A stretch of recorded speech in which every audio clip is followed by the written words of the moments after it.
अगर पाकिस्तान डिफॉल्ट होता है तो जितने भी गवर्नमेंट एम्प्लॉय हैं इन सबको सैलरी मिलना बंद हो जाएगी, जैसा कि लुबनान में हुआ, जैसा कि श्रीलंका में हुआ। तो अगर आप एक गवर्नमेंट एम्प्लॉय हैं तो आपको सैलरी नहीं मिलेगी। और जितने भी लोग private sector like call centre वगैरह में जॉब कर रहे हैं इनकी तो जॉब भी नहीं रहेगी। जितने भी रिटायर्ड लोगों को पाकिस्तान में पेंशन मिल रही है इन सबको पेंशन मिलना बंद हो जाएगी। पेट्रोल की प्राइसेस 500 रुपए लीटर से भी ज्यादा हो जाएंगी, मगर फिर भी पेट्रोल मिलेगा नहीं। इलेक्ट्रिसिटी और एनएलजी गैस इतनी महंगी हो जाएगी कि एक आम आदमी इसको अफोर्ड नहीं कर सकेगा। पाकिस्तान की डिफॉल्ट कॉल के दहाने पर पाकिस्तान में ज़र मुबादला के बड़े बहरान का खदशा पैदा हो गया। आपने सुना होगा डिफॉल्ट हो रहा है या दिवालिया हो रहा है या मेल्टडाउन हो रहा है, वो हो चुका हुआ है।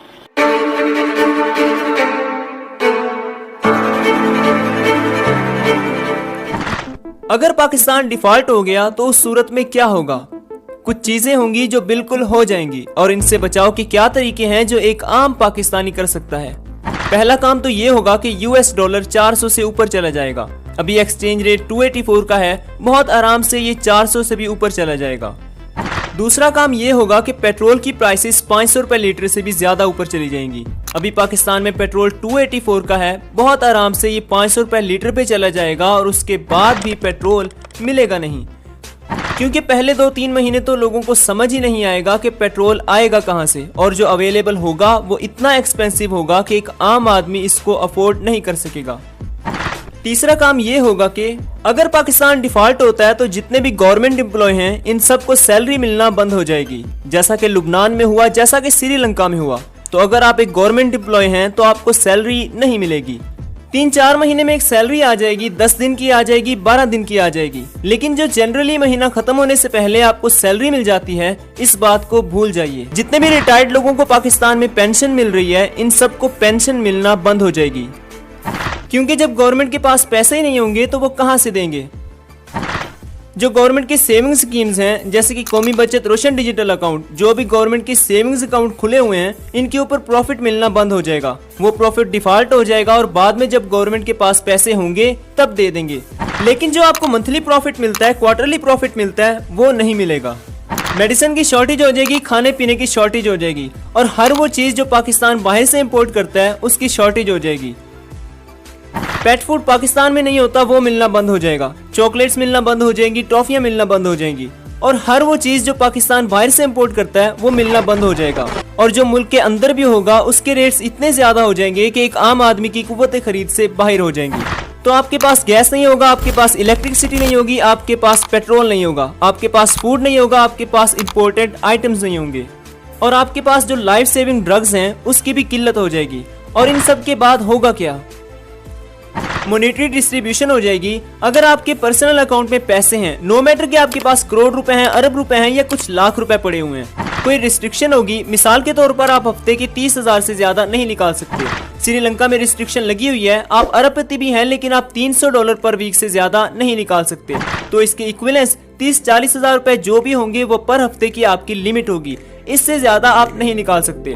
अगर आपका कोई बिजनेस है तो ये लिमिट बढ़ के 5 लाख रुपए हो जाएगी। अब मिसाल के तौर पर आप बिजनेस रन करते हैं और आपके पास 100 एम्प्लॉय हैं, आपको उनका पेरोल रन करना है जो 4-5 करोड़ है महीने का, जबकि आप हफ्ते के सिर्फ 5 लाख रुपए और महीने के सिर्फ 20 लाख रुपए निकाल सकते हैं। तो आप उनको सैलरी कैसे देंगे? तो जहां गवर्नमेंट वालों को सैलरी नहीं मिलेगी वहां प्राइवेट वालों को भी सैलरी नहीं मिलेगी। इसलिए नहीं कि पैसे नहीं है, इसलिए कि पैसे हैं, लेकिन आप अपने ही अकाउंट से पैसे खुद ही बाहर नहीं निकलवा सकते। जो पेट्रोल होगा, जो इलेक्ट्रिसिटी होगी, वो इतनी महंगी हो जाएगी कि आप इसको अफोर्ड नहीं कर सकते।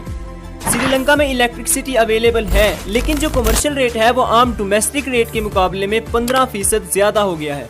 तो श्रीलंका में 5 PM के बाद कोई ऑफिस नहीं खुलता। 5 बजते ही जैसे ही सूरज की रोशनी खत्म होती है सब के सब ऑफिस बंद करके घर चले जाते हैं। तो कोई इवनिंग शिफ्ट नहीं होती, कोई 24/7 काम नहीं होता। तो आप में से जो लोग कॉल सेंटर में काम करते हैं भूल जाएं कि वो रात के वक्त ऑफिस चलाएं, क्योंकि उनके पास पैसे नहीं होंगे बिजली के ताकि वो रात को ऑफिस चला सकें। तो दिन दिन में जो काम हो रहा होगा वही होगा। और सुई गैस का भी इसी तरह से होगा कि इसकी कॉस्ट इतनी बढ़ जाएगी कि आप इसको अफोर्ड नहीं कर सकते। तो इन सब मामलात में आप करेंगे क्या? तो देखिए, आप यही कर सकते हैं कि आप ग्रोसरी के आइटम जो 2 से 4 महीने में आपने इस्तेमाल करने ही करने हैं, आप उनको अपने घर में जखीरा कर लें 3 से 6 महीने के लिए। आपको पता है कि आपको कितना चावल चाहिए, आपको कितना आटा चाहिए, वो ज़ाया तो नहीं हो रहे ना, तो आप उनको स्टॉक कर लीजिए। और कुछ नहीं होगा तो जब ये सारी चीज़ें महंगी हो जाएंगी तो आप तो पहले ही सस्ते में ले चुके होंगे ना। अब मिसाल के तौर पर अगर आप आज कोई चीज़ 200 रुपये किलो के हिसाब से लेते हैं और डिफ़ॉल्ट होने के बाद वो चीज़ 1200 रुपये किलो के हिसाब से बिकती है, तो आप तो पहले ही 200 रुपये किलो के हिसाब से 6 महीने के लिए लेके स्टॉक कर चुके होंगे ना, तो कम से कम आपके लिए आसानी हो जाएगी। डिफ़ॉल्ट के शुरू के 3 महीने बहुत मुश्किल होते हैं, कुछ समझ में नहीं आता कि क्या हो रहा है। उसके बाद हल्के हल्के डॉलर आना शुरू होते हैं कहीं ना कहीं से और लोग कुछ ना कुछ कर लेते हैं। तो शुरू के 3 महीने आसानी से निकल जाएं, इसके लिए 3 महीने का राशन आप अपने पास स्टॉक कर लें। दूसरा काम आप ये कर सकते हैं कि अगर आपका गांव में घर है, मिसाल के तौर पर आप कराची, लाहौर या इस्लामाबाद में रहते हैं और आपका बहावलपुर, रहीम यार खान या बहावल नगर किसी छोटे शहर में घर है, तो वहां पर मूव हो जाइए। आपकी अपनी ज़मीन होगी, आपके अपने जानवर होंगे, आपकी अपनी खेती होगी, आपकी अपनी सब्जियां होंगी, तो आप बहुत हद तक सर्वाइव कर सकते हैं। जितनी बिजली आपके पास शहर में अवेलेबल होगी उतनी ही बिजली आपके पास गांव में भी अवेलेबल होगी। तो अगर आप गांव में सोलर पैनल लगवा लेते हैं तो कम से कम 2 से 3 घंटे की आपकी अपनी बिजली होगी, जिससे आप मोबाइल और लैपटॉप चार्ज कर सकते हैं और इंटरनेट के थ्रू काम कर सकते हैं। लेकिन शहर के अंदर ये कॉस्ट बहुत ज़्यादा बढ़ जाएगी, तो इससे बहुत अच्छा है कि अगर आप कॉस्ट कटिंग करके 4 से 6 महीने के लिए किसी गाँव में या छोटी जगह में मूव हो सकते हैं तो वहाँ पर मूव हो जाएं।